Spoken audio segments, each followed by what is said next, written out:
Oi pessoal do YouTube, estou aqui na Escola de Música Tons Brasileiros, localizada em São Bernardo do Campo, e estamos aí no quarto programa chamado Sala Aberta, que é um programa para divulgação da arte, Eu gosto muito de falar disso, da arte genuína. E eu estou muito feliz hoje porque eu tenho dois convidados aqui de peso, que é o Rodrigo Schenta e Ivan Barasnevices. Valeu. Eu conheci o Ivan através do programa que a gente vai falar daqui a pouco, que é o Venegas. E o Schenta eu conheci como jornalista. Depois conheci como guitarrista, assim. E, diga-se de passagem, é um guitarrista de mão cheia, os dois, assim. Estou bastante feliz de estar com vocês aqui. Tenho assuntos legais pra gente falar. O disco Novos Caminhos, quando eu escutei vocês, percebi que tem muito colorido ali. Na troca de sessões, né? Você tem um tema A, e aí quando vai pro tema B tem aquela cor, a mudança, a timbragem, né? De instrumentos. E vocês trouxeram agora o disco novo. Eu queria que vocês falassem como é essa atmosfera do disco novo, se ela preserva esse colorido, essa diferença de timbragem, como é que é? Fala um pouquinho do disco novo aí pra gente. Então, falar um pouco do duo, acho que para contextualizar assim é bacana. O duo surgiu assim de um convite que eu fiz para o Rodrigo, que foi em outubro de 2013, certo? Porque eu sempre tive essa vontade assim de fazer um trabalho autoral com duo de guitarras. Sempre gostei bastante dessa formação, e isso tem a ver também, né? Alguns anos antes, eu toquei muitas vezes com essa formação no programa, né, que eu conduzi, Venegas Music TV, e sempre gostei muito desse tipo de sonoridade e queria aprofundar isso, né? Então fiz o convite para o Rodrigo, que topou isso prontamente, assim, se animou bastante com a ideia, né? E aí a gente, como nós temos muitos pontos em comum, assim, rolou legal da gente desenvolver esse trabalho em duo. Então tem várias coisas a respeito do nosso duo que a gente pode comentar, assim, falando sobre a atmosfera, assim. Acho que o principal, assim, o mais evidente, tem a ver com uma característica de... os timbres, eles são bem diferentes, assim. Normalmente os duos de guitarra têm como ideia ter uma uniformidade de timbre, né? A ideia é juntar o som, e a gente vai no caminho oposto, né? O meu som, de maneira geral, ele é mais baseado no som do amplificador, né? Tem mais a ver com a minha sonoridade, essa questão do amplificador. O Rodrigo tem como característica microfonar a guitarra, né? Então, normalmente a gente grava assim. Então, muitas vezes você pega a guitarra do Rodrigo, tem uma característica quase de um violão de aço, né? Isso confunde bastante, assim. Confunde no sentido assim, quem vê, quem ouve fica na dúvida, né? Se é um violão, se é uma guitarra, né? Então, em termos de timbre, tem essa característica. Isso certamente tem bastante a ver com esse clima existente no som, né? A gente pode falar também a respeito do formato não standard, né? Isso também é bastante presente nas nossas músicas. Normalmente você tem aquela coisa tema, improvisos, tema. E normalmente os improvisos em cima da própria estrutura da música, né? Da própria estrutura do tema. E na maior parte das vezes a gente não faz isso, né? Os coros são diferentes das melodias, né? Então, assim, não necessariamente precisa ter dois solos. Muitas vezes tem, mas muitas vezes não. Em algumas outras composições, talvez mais falando do segundo disco, né? Acontece também da gente começar com um tema, aí tem a sessão de improvisos e a gente finaliza com outro tema, ou simplesmente a gente não reexpõe o tema, né? Então, acredito que quando a gente fala da formatação, né, da sonoridade do duo, essas são duas características importantes, né? Temos outras, claro, mas acho que essas são bem essenciais. E existe uma diferença entre o primeiro disco e o segundo? Tem propostas novas? Que o primeiro disco, Novos Caminhos, o próprio nome já diz, né? Ele vem trazendo todo esse colorido e tal. Além disso que você falou, tem algo a mais aí? Conta alguma coisa do disco novo, solta pra gente aí, sei que não saiu ainda. Nesse segundo disco a gente aprofundou as propostas de composição, né? Esses experimentos dos quais eu falei, né? uma não uniformidade de timbre, né? Trabalhar com um formato não standard, né? Jogos de improvisação. Essa é uma outra característica que é bastante presente, assim, né?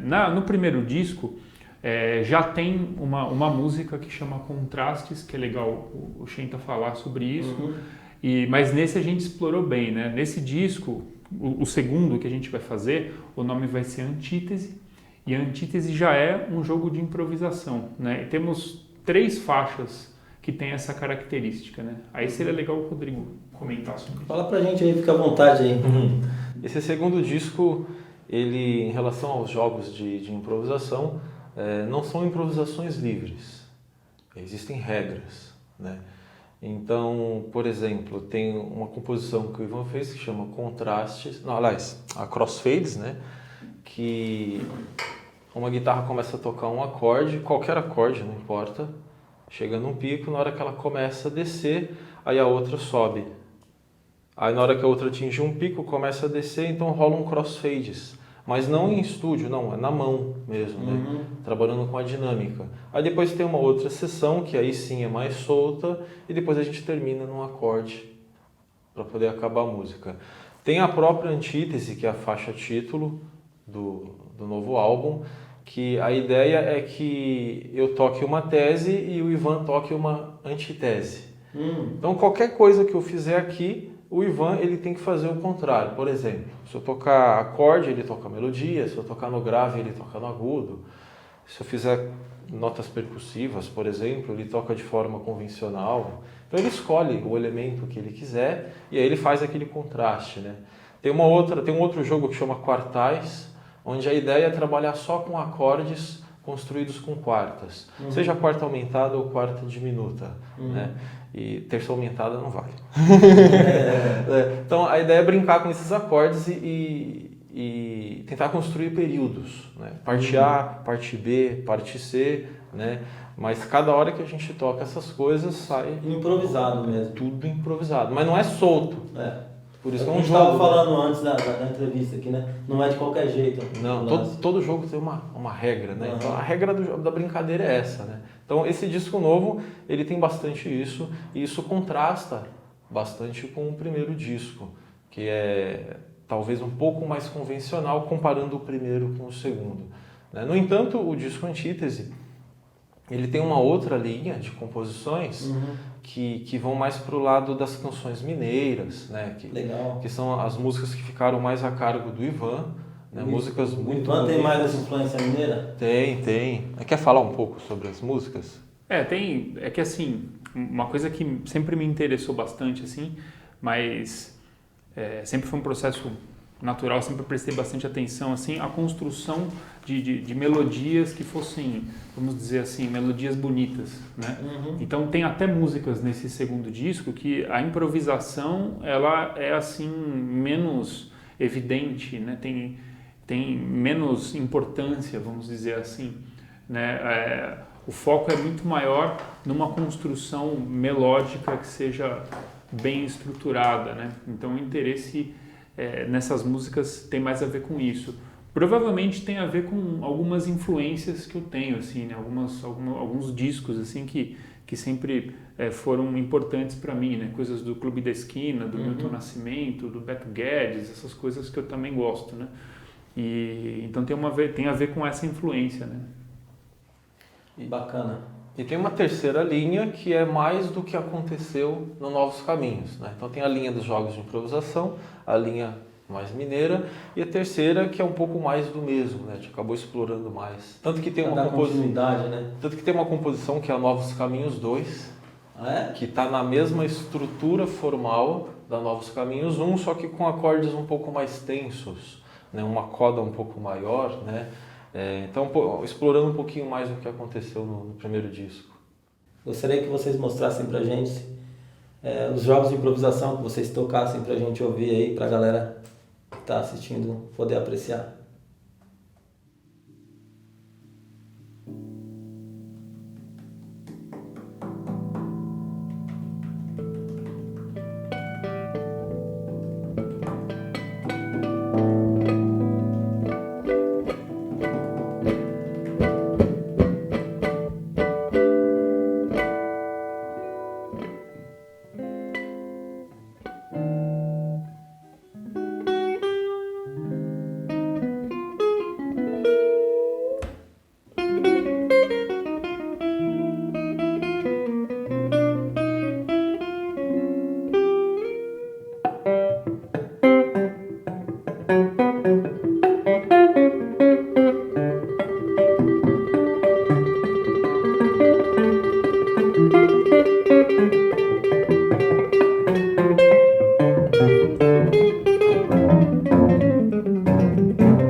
ouvindo vocês, eu percebo uma coisa que eu gosto muito, é uma energia boa, parece duas crianças tocando sério para valer, mas com uma liberdade, felicidade, eu acho que é isso, tocar com felicidade, assim. Mas, ao mesmo tempo, a música de vocês é introspectiva, foi isso que eu senti, que eu percebi ouvindo o disco de vocês, ouvi várias vezes, botei no iPod, saí para caminhar ouvindo e sacando esse colorido. Eu tô falando isso, introduzindo isso de forma proposital mesmo, para as pessoas pararem mesmo para ouvir vocês, assim, que eu acho que vale a pena, tem sido bacana para mim, eu tenho aprendido com vocês. A música de vocês é introspectiva e sendo introspectiva, ela leva as pessoas a terem que pensar, né? E sobre pensar, é isso que eu quero fazer a pergunta. Como é que a sociedade de hoje não quer pensar, né? Ela quer consumir. Eu acho que o trabalho de vocês ele faz uma certa resistência, assim, à boa arte, à arte genuína, à arte verdadeira. Como é que vocês, eu gostaria que os dois respondessem, como é que vocês enxergam a situação da arte no Brasil atualmente? Como é que vocês veem a arte hoje no Brasil, como o Brasil está produzindo arte, como as pessoas estão consumindo arte genuína, assim? Eu acho que realmente está cada vez mais difícil, tem cada vez menos espaço, né? Por exemplo, a gente fica tão agradecido com um espaço como o seu aqui, Tamar, porque realmente assim, é muito valioso. Esse trabalho que você faz é muito importante, entendeu? Porque você estimula gente que trabalha com arte. E quem trabalha com arte, certamente rema contra a maré o tempo todo, né? Porque a gente não mexe com uma coisa de consumo, né? A gente trabalha com música autoral. Uhum. E isso assim já diz tudo, né? Uhum. Então isso eu queria comentar, assim, acho que é bem importante fazer esse trabalho e gostaria de te parabenizar. Agora, tem algumas outras questões assim que são mais atuais, por exemplo, o caminho que a venda de música tomou, né? A coisa se torna completamente digital e aí ninguém mais vende disco, né? Tem uma série de questões assim. Então é cada vez mais difícil manter um projeto como esse que a gente tem aqui. Se for um projeto que tenha mais pessoas, sei lá, né? Uma banda com mais gente, uma big band, assim, fica completamente inviável se você for pensar, né? Então a questão assim que talvez a gente possa comentar é para onde que isso vai, né? Porque se as pessoas não têm estímulo, né, o que acontece? Fica complicado da coisa se manter assim a longo prazo, né? Então assim, eu não sei, será que a gente caminha para o fim desse tipo de iniciativa, né? Porque assim, é evidente que a gente observa cada vez mais, você deve ver isso, o Rodrigo também, um número cada vez maior assim de músicos que não tem interesse em fazer esse tipo de trabalho, né? Por isso, o que você falou é bastante coerente. Trata-se de algo que tem a ver com resistência, né? A gente acredita, a gente acha que é importante fazer isso, ter um trabalho autoral, né? Senão, assim, qual o sentido da gente trabalhar com música? Né? Na minha cabeça não tem muito porquê, né? Mas enfim. Em relação ao que o Ivan falou, né, tem também a dificuldade de você achar os locais para poder tocar, né? Os locais onde acontecem os concertos. Então isso daí é uma grande dificuldade que eu percebo, né? De uma forma geral, com os músicos daqui tanto da ABC como da região da Grande São Paulo, né? Então assim, tem um pessoal que vai tocar nos bares, tem um pessoal que toca nas escolas de música, nas faculdades, né? Algum projeto, né, que é mais difícil, alguma coisa que envolve algum incentivo em relação ao Estado, à Prefeitura, SESC, iniciativas do tipo, são coisas mais difíceis de acontecer, né? Então assim, eu percebo que tem uma dificuldade, mas eu acredito que isso não pode desanimar, né? Se a pessoa acredita no trabalho que ela faz, se ela se sente bem com aquilo, né? Se ela gosta daquilo que ela está fazendo.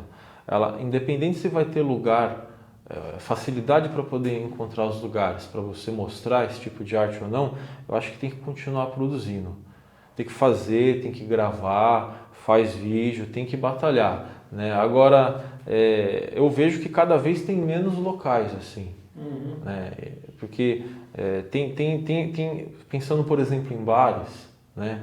O pessoal vai tocar lá, né? Fulano vai tocar no bar, né? Aí você vai lá pela música, você não vai lá, tipo, para poder te sobreviver daquilo, porque não vai sobreviver daquilo, né? Mas existem diversos problemas, assim, que eu ouço as pessoas falarem, eu já vi, assim, de você ir tocar num bar, por exemplo, e o dono do estabelecimento maltratar o músico. Sabe aquela coisa de não dar um copo d'água, querer ficar... O cara já não te paga um cachê, ainda quer ficar com parte do teu cover, sabe aquela coisa? Quer exigir que você toque 3, 4 horas, sabe aquela coisa assim, né? Que a gente está cansado de ouvir, né? Eu simplesmente falo, não toco. Tem diversos bares que eu falo, não toco, porque eu já sei como é, já sei como funciona. Mas eu acho que isso não pode desanimar, acho que vai para outro lugar, né? Continua produzindo, mostra. Né? Interessante o que você falou. Você falou também, agora pegar carona, você falou ânimo. Todo músico, ele precisa ter, acho que essa raiz, né? O ânimo para tocar. Como é que você, pode falar até individualmente, como é que é pessoalmente, como é que você busca essa motivação para fazer? Eu não sei de onde que ela vem, mas o que eu sei é que se eu ficar sem música, eu vou ficar doente. Já teve uma época que eu me afastei um pouco assim da música, tive alguns problemas de saúde, outros problemas financeiros assim, e algumas loucuras, vou mudar de área, não quero mais isso. Hoje você dá aula? Não, hoje eu trabalho só com música, 100%. E assim, isso me fez mal, né? Então assim, eu não consigo, no meu caso, vem de dentro, não tem como eu ficar sem música, não fico um dia sem escutar um disco, sem tocar, tipo, não dá. Não tem como. Agora, assim, da onde que vem esse ânimo? Acho que vem de dentro, vem de mim mesmo. Legal, cara. E você, Ivan? Assim, pode parecer meio óbvio dizer assim, né? Mas eu sinto isso de verdade, assim. A música é a minha vida, assim. Então, eu não consigo ficar sem tocar, né? Sem estar desenvolvendo uma coisa desse tipo. Eu conheço gente, assim, excelentes músicos até, assim, que conseguem se afastar. O cara é, de repente, um excelente... baixista, um excelente pianista, alguma coisa assim, mas aí a coisa é difícil e aí ele vai para outra área, sei lá, vai vender imóveis, não sei, né? Tem gente que consegue fazer isso, se afastar, trabalhar com outra coisa e leva isso numa boa, assim. Não é o meu caso. Então a minha vida é dedicada toda para isso, assim. Eu tô sempre com uma guitarra na mão, né? Em períodos assim que não que eu me afaste, imagina assim, por exemplo, você vai fazer uma viagem de férias, então você fica 2 semanas afastado da sua guitarra porque você não, né, vai viajar, alguma coisa desse tipo, assim. Eu sinto muita falta, mesmo estando cansado, né? Então tem aquela coisa de não conseguir ficar afastado, entendeu? E eu sempre fui assim, né? Eu praticamente, claro, no começo, tal, quando as coisas, às vezes quando você é muito novo, as coisas não são muito claras na sua cabeça, né? Eu já trabalhei com outras coisas assim, mas nunca fui feliz nisso, né? Meu lance sempre foi tocar, então é uma coisa assim que funciona dessa maneira. Eu não sei de onde vem isso, né? Também, mas é como eu me sinto. O que vocês falaram também, acho que é uma resposta para minha visão. Se parecem 2 crianças tocando, se divertindo. Apesar de toda a seriedade, né? Também sou músico, eu sei que tem um certo peso. Tem uma frase de um grande filósofo chamado Immanuel Kant. Ele fala assim: ouço gritos por todos os lados. Não pensem. E eu acho que assim, o ponto de partida para você ser um músico feliz é você criar. Porque a partir do momento que o músico não cria mais, ele está morto, né? E a criação, eu digo assim, ela não é viciante. ela é uma obrigação, eu acho.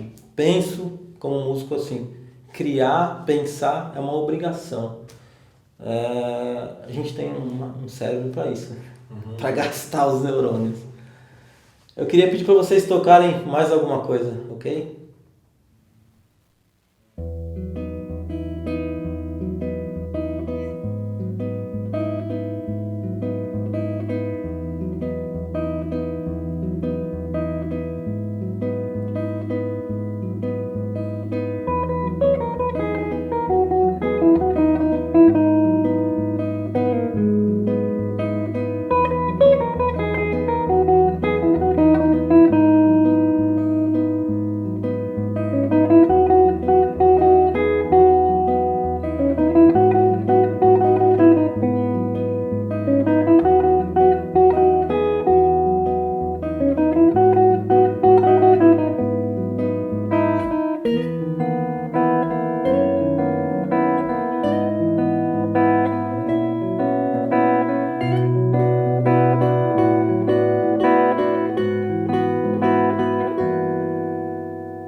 eu não posso deixar de falar isso, assim, o que está rolando aqui nesse programa chamado Sala Aberta, esse tempo que a gente fica aqui gravando, chamando o pessoal para vir, é a inspiração do seu trabalho no Venegas. Né? E não é uma inspiração assim, meia inspiração, não, inspiração total, bicho. Porque eu acho que você pôs a faca nos dentes ali, bicho. Falo, sabe o cara que vai para cima mesmo? Eu não sei que tipo de recurso você tinha, quando você decidiu, como você resolveu fazer, mas antes de fazer a pergunta eu quero até te parabenizar pelo que você fez, você deixou um legado pra gente. Eu assisto os programas até hoje, eu aprendo, e não é aprender só com o que os caras estão falando não, é aprender, bicho, das coisas mais básicas, desde do que o cara segura o instrumento e empunha ele, já tô aprendendo. Então aquilo ali é uma escola, bicho, aquilo ali é uma universidade, onde o cara pode entrar no canal ali do Venegas e aprender, bicho, com os mestres. Eu queria que você falasse um pouquinho de como foi gravar, das coisas que mais você sentiu que, putz, como foi legal isso, dos caras que você entrevistou. Eu vou citar alguns nomes, Heraldo Monte, que é uma referência para mim, Conrado Paulino e todo mundo que passou por lá. Fala um pouquinho aí, à vontade, do Venegas. Então, em primeiro lugar, quero agradecer bastante o seu comentário, assim, realmente, eu fico muito honrado, né, com esse tipo de feedback, assim. E é real, o que eu tô te dizendo é real, bicho. Mas é legal isso, né, porque eu fiz por 4 anos essa atividade, assim, e não tinha noção desse tipo de coisa, né, e ia bastante, chegar aqui, né? Não, e bastante gente comenta isso, né, é bem interessante, assim, né, e agradeço bastante, assim, fico bastante honrado, assim. Aquilo, foram 4 anos, né, e assim, posso afirmar sem medo, assim, que aquilo foi uma coisa muito forte, assim, muito grande para o meu aprendizado, porque qual que era a realidade ali? Eram 4 programas por mês, né, então toda semana era gente diferente para tocar. E aí significa jam session, né, com gente diferente toda semana. E isso é um estudo, assim, que, sabe, para mim, assim, acho que foi das coisas mais fortes, assim, né, porque, por exemplo, ia um convidado, não que eu tenha me dado bem todas as vezes, né, mas assim, ia um convidado lá, então tinha uma preparação para isso, né, vamos tocar o quê? Então eu estudava, procurava, né, saber sobre a carreira do músico em questão, né? Então tem gente que tem carreira longa que foi lá, né? Por exemplo, se eu vou conversar com o Heraldo do Monte, eu preciso ficar esperto, né? Sobre o que eu vou perguntar. Então, assim, teve uma pesquisa muito forte, assim, além do lado musical, né? De tocar com tanta gente, assim. Teve um estudo, assim, que para mim foi muito legal, assim. Acho que o que eu tocava no começo, assim, do programa, se a gente compara com o que teve depois, assim, não que o que tem no final seja fantástico, mas melhorou bastante, né? Isso que eu quero dizer, assim. Foi crescendo. Pelo menos a minha observação, assim. E então foi uma experiência muito boa, assim, né? Ter contato com tanta gente diferente. Não era só, por exemplo, eu sou um cara que tem uma base lá em tempos antigos, assim, que tem a ver com o som pesado, né? Tem a ver com metal. Depois eu fui para a faculdade estudar jazz, estudar música brasileira. Então, assim, é mais fácil quando você vai tocar, quando você vai entrevistar alguém que tem uma vivência, de certa forma, próxima da sua. Todas as pessoas são diferentes, mas tem uma similaridade, assim, né? Isso facilita. Mas não era o que acontecia lá. Eu chamava gente, sabe, gente do metal, gente do blues, gente da música erudita. Bem eclético. Bem eclético, porque qual que era o fio condutor daquilo? Era levar gente boa, músicos bons, independente do estilo, né? Então, assim, essa vivência com um monte de gente diferente, assim, certamente foi assim, muito, muito legal. Eu fico muito contente de ver que, apesar de ter um tempo, né, que nem o programa foi de 2008 a 2012, então tem um tempo já que a gente parou de fazer, isso continua sendo comentado, né, tem vídeos que são muito vistos até hoje, né, Então me dá um grande orgulho de ter participado desse trabalho. Né? Bacana, cara. Show de bola. Quando a gente... eu gosto muito de explorar o lado humano dos músicos, sabe? E eu tenho isso como uma missão mesmo. E a própria experiência eu faço comigo. Sou um cara que, numa boa, eu me autoanaliso, assim. Eu gosto muito do vivo que está por trás do instrumento, assim. E gosto de focar isso, gosto de olhar. Estou dizendo isso porque eu queria que vocês falassem um pouco de vocês, mas quando a gente quer conhecer alguém, a gente olha a família, né? Queria que vocês falassem um pouquinho como foi a vivência de vocês lá no início e um pouquinho se a família influenciou, o que aconteceu lá no início para chegar no que chegou agora. No meu caso, eu nunca tive apoio da família. Eu comecei tocando... Você foi bem direto. Nunca tive apoio. Até hoje. Seu pai vai puxar a sua orelha. Não. Apoio assim, vai lá, quer ser músico, né? Vai lá. Não, o pessoal sempre encarou... ele tá tocando, né, guitarra, tudo, violão, né? Isso é brincadeira, né? Que nem o outro que tá tocando tá jogando videogame, né? Encarou como se fosse uma fase, né? Então assim, nunca tive apoio. Então isso daí dificulta um pouco, né? Porque eu tive que ralar para poder ter as coisas, né? Para comprar equipamento, aquela coisa, né? Então já tem essa dificuldade, né? De ter que comprar os equipamentos, né? E agora, isso daí não foi motivo para poder eu deixar de tocar, de fazer aquilo que eu acreditava, né? Então durante um período eu fui autodidata, mais ou menos uns 4 anos e meio. Aí depois eu entrei na ULM, né? A antiga ULM, né? Universidade Livre de Música. Estudei lá, me formei com o Omir Stocker, mais conhecido como Alemão, né? E depois fiquei 4 anos lá. Depois eu fui para a Fundação das Artes, né? Fiz o curso completo lá, me formei lá também. Estudei com o Marcelo Gomes e depois a maior parte do curso eu fiquei com o Marcelo Francisco José. Bacana. Né? Então tem esses 2 cursos. Aí depois eu comecei a participar de alguns festivais, né? Os festivais de música de Ourinhos, né? Algumas edições. Tinha uns festivais em São Caetano também, né? Passei a estudar por conta, né?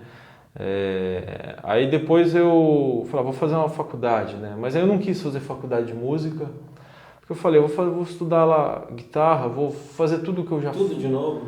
O cara quer que eu estude arpejo, frase, né, os modos, aí toda aquela coisa para depois, esquece tudo isso e toca você. Não, isso eu já faço, né? Vamos estudar a história da música, tudo de novo, percepção, harmonia. Não. Aí eu me formei em sistemas de informação. Legal. Né, um bacharelado, né? Aí passei a fazer os sites para os músicos por aí. Eu tô lá né? no seu site. Né? E aí depois eu entrei falei, beleza, vou para a parte da pós-graduação, né? Aí comecei a fazer algumas disciplinas na Unesp, na USP, tudo na área da música, né? E aí depois eu resolvi estudar alguns assuntos por conta, né? Como a improvisação livre, os jogos de improvisação, as situações que acontecem em duo, tocando com o Ivan, né? Situações de arranjo, preciso emendar isso nisso aqui, como que a gente pode fazer para poder ficar suave, sutil, ficar musical, não ficar aquela coisa dura, né? Então eu passei a estudar as coisas que eu queria tocar, né? E desde esse tempo é o que eu tenho feito, né? Estudado sozinho, eu escolho um assunto que eu quero fazer, aí eu vou e começo a ler as coisas, né? Ir atrás por conta própria, né? Voltei a ser o autodidata do início. Legal, legal. E você, Ivan? Então, no começo, assim, eu sempre tive um apoio bacana em casa, isso nunca foi um problema, né? É claro que pode acontecer, assim, dos pais terem medo desse tipo de coisa, né? Hoje eu sou pai, né? Tenho minha filha de 1 ano e meio, a Pietra, então, assim, eu entendo muita coisa, né? Mas, ao mesmo tempo, eu sempre demonstrei uma atitude muito séria com relação ao que eu queria fazer, né? Então, até um exemplo que eu uso, assim, sempre quando a gente dá aula, assim, às vezes aparece aquela pessoa, assim, que te fala, né, olha, eu queria tocar, tal, mas aí meu pai acha que que não é uma coisa legal, que eu não vou ser ninguém na vida, né? Mas aí tem aquela coisa, o cara não estuda no colégio direito, aí não estuda guitarra direito, vive muito louco, assim, quer que o pai pense o quê, né? E nunca foi o meu caso, eu sempre fui muito sério com relação a isso, assim. Então, acho que em casa minha mãe sacou isso, né? Ela percebeu, assim, e sempre apoiou, sempre falou que eu deveria fazer uma coisa que eu gostasse de fazer. Porque Sua mãe trabalha com o quê? Minha mãe é professora de português, minha mãe ela trabalha com linguística, né? Ela te apoiou. Ela sempre apoiou, né? Claro, assim, estude seriamente e tal, né? Mas ela sempre falou assim, não adianta você ser um advogado que não gosta de ser um advogado e se você sempre quis tocar guitarra, porque aí você não vai tocar guitarra direito e não vai ser um advogado bom e aí você vai ficar mal e isso não vai prestar, né? E acho que assim, mas existe muito preconceito, né? Mesmo com quem quer tocar, com quem é sério, assim, existe muito preconceito em volta, existe uma tendência das pessoas acharem que isso não é uma atividade digna, que isso não é algo que mereça respeito, né? Isso é um engano, assim. Então, acho que a gente tem que resolver essas coisas, né? Mostrar que não é bem assim com atitude, entendeu? Então, assim, eu sou um cara que eu tenho minha vida, eu tenho minha família, eu sou casado, eu tenho uma filha de 1 ano e meio, como eu falei, eu tenho meu próprio negócio, eu tenho as minhas coisas, eu pago as minhas contas. Então, acho que isso aí é argumento suficiente, assim. Quem não observar isso é porque aí não dá para argumentar, né? Se a pessoa vê a sua vida, vê que você é uma pessoa séria, que você é uma pessoa estruturada e continua olhando e falando, isso aí é uma brincadeira, pô, aí você vai falar mais o quê, né? Então, É um problema cultural, né? É cultural e também, assim, depende muito da atitude do músico, entendeu? Os músicos precisam ser sérios, precisam se levar a sério, entendeu? Se as pessoas... É claro que existem exceções, né? Mas tem muita gente que não é séria nas próprias atitudes e por isso se dá mal, entendeu? Então, acho que isso é uma coisa importante. Já que a gente vai tocar guitarra, então assim, vamos fazer isso direito. É o que eu penso. Bacana, cara. E vamos emendar nesse assunto. Queria que vocês falassem pra galera aí, Rodrigo e Ivan, pra quem tá começando, queria que vocês falassem de uma forma aberta, como vocês têm falado até agora. Falem à vontade aí. O cara tá começando aí, de repente já desanimou, ou tá desanimado com alguma coisa, ou tá muito animado. Queria que vocês dessem considerações para essas pessoas aí.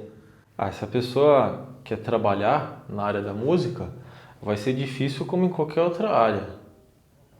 O médico também tem as suas dificuldades, o advogado, o engenheiro. No entanto, algumas um pouquinho mais, outras menos, mas dificuldades sempre vai ter. O que não pode é desanimar em frente à primeira barreira que aparecer. Tem que ou pular ou contornar, tem que caminhar para frente, né? Tem que tentar, né, eliminar essas barreiras que vão aparecer, porque elas vão aparecer sempre, né? Agora, se a pessoa for fraca ao ponto de, na primeira dificuldade, querer dar uma desanimada, aí não vai dar certo em nada na vida, em nada do que for fazer vai dar certo, né? Então tem que pensar assim, ocorreu um obstáculo, tá, beleza, tem um problema, como que eu faço para resolver isso? Tá, tem essa saída, essa, vamos tentar resolver isso, beleza, resolveu o problema, vai caminhando, daqui a pouco vai aparecer outro, tá, beleza, eu já resolvi um, então já tenho uma certa experiência, como que eu vou resolver esse? E vai indo, né? Então tem que sempre olhar para frente, né? Eu acho que tem que ser otimista, né? Não adianta ser pessimista, tem que enxergar uma luz no final do túnel, né? E bola para frente. Legal, cara. Quer deixar as considerações aí pra galera, Ivan? Então, acho que o principal, penso que é estudar de maneira séria, considerando que existem várias maneiras de você fazer isso, né? Aí depende da maneira como cada um trabalha, né? Não quer dizer necessariamente que você precise ir para uma faculdade de música, entendeu? Ou fazer um bacharelado em instrumento. Tem várias formas de você fazer isso. Dentro da faculdade de música tem diferentes tipos de curso. Existem diferentes faculdades. Claro, são poucas as opções, mas pensando aqui por perto tem algumas opções, algumas formas de fazer. Existem cursos técnicos, né? Você pode também estudar por conta, sei lá, tem várias maneiras de fazer, não existe uma fórmula para isso, mas acho que tem uma coisa que tem a ver com todos esses aspectos, que é a seriedade, é procurar fazer direito, né? E normalmente o que eu observo é que quando a pessoa tem que fazer isso assim, ela não fica na dúvida, né? Ah, não sei se a música se não é. Eu acho que se você está com dúvida, é bom pensar mesmo. Se você for um cara que tem a música correndo na sua veia, assim, você não vai conseguir pensar. Você pode ir contra isso e se tornar alguém infeliz, né? É o que me parece, assim. Bacana. Mas é importante ter isso claro, né? Já que a gente tem que fazer direito, né?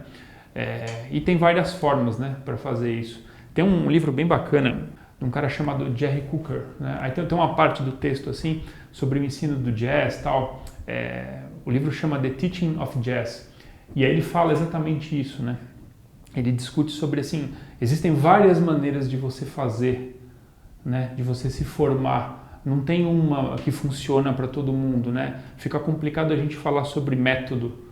Assim, isso aqui dá certo, né? Mas talvez em todas essas maneiras a seriedade esteja lá. É isso. Bacana, cara. Eu queria que vocês deixassem os seus... Bom, não podemos esquecer de falar, né? Do disco novo e de quando vai sair e de como adquiri-lo. Ele vai sair agora no começo do ano, talvez lá para o mês de fevereiro, né? A gente faça o lançamento dele, né? E da mesma forma que o primeiro disco, ele será vendido de forma online. Então, as pessoas podem comprar através de diversas lojas que tem por aí, como por exemplo a Amazon, CD Baby, Google Play, Apple Store, eMusic, tem um monte de lugar que tem o disco, né? E pode comprar diretamente com o Ivan ou comigo, através do nosso site também, né? Que aí ele pode escolher o formato, posso comprar o disco e receber ele em WAV, se você quiser receber ele em FLAC, tudo bem, quer em MP3, 320 kbps, não menos, né? Aí a gente manda, né, com os encartes, tudo em alta resolução, né? E logo mais o segundo disco vai estar aí, nesse mesmo formato que o primeiro. Tá, mas aí quem quer comprar o disco fala contigo, entra no site do... Pode entrar no nosso site, que é o Rodrigo Schenta e Ivan Barasneviciusdu.com. Né? Também tem a nossa fanpage no Facebook, é possível entrar em contato com a gente por lá, ou diretamente com o Ivan ou comigo. Deixa o seu e-mail aí pra galera. Aí tem o meu site, que é o rodrigoschenta.com, né? Que a pessoa pode entrar lá também, me contactar. Tem as redes sociais, SoundCloud, YouTube, Facebook, LinkedIn, todas essas redes aí, é facinho de me encontrar, né? E aí pode adquirir comigo ou através dessas lojas aí, que são as plataformas internacionais, né? Que vendem o disco. Show de bola. Deixa seus endereços. Então, quem quiser falar comigo, o caminho mais rápido, além do Facebook, né? Estou lá. O meu site, ivanbarasnevicius.com, sem BR no final mesmo. Lá tem a discografia, tem coisas sobre a Venegas Music TV, artigos publicados em revistas, né? Várias coisas que eu já fiz ao longo do tempo, então tá tudo lá, ivanbarasnevicius.com. Maravilha. Bom, quero agradecer o Ivan Barasnevicius e o Rodrigo Schenta por poder vir aqui, ceder um tempo aí para estar com a gente. Quero agradecer o som maravilhoso que a gente escutou aqui e agradecer as respostas muito coerentes, assim, muito maduras dos dois. E quero deixar aí pra galera, quem quiser saber mais sobre a escola, curtir a página da escola, Tons Brasileiros Escola de Música. Curte lá que você vai estar sabendo tudo que está rolando aqui na escola. Inclusive esse vídeo vai ser postado lá, através do YouTube, a gente vai linkar e colocar lá, mas também vai estar no nosso canal da escola, Tons Brasileiros Escola de Música. Então, assistir o vídeo, dá uma clicada lá, se inscreva, dá uma curtida. E aí a gente vai caminhando junto, vocês vão sabendo mais sobre o projeto Sala Aberta e os convidados que virão, etc e tal, ok? Então, gente, um abraço, Mais uma vez, obrigado, Ivan. Obrigado, Rodrigo. Valeu, obrigado. Valeu. Até mais.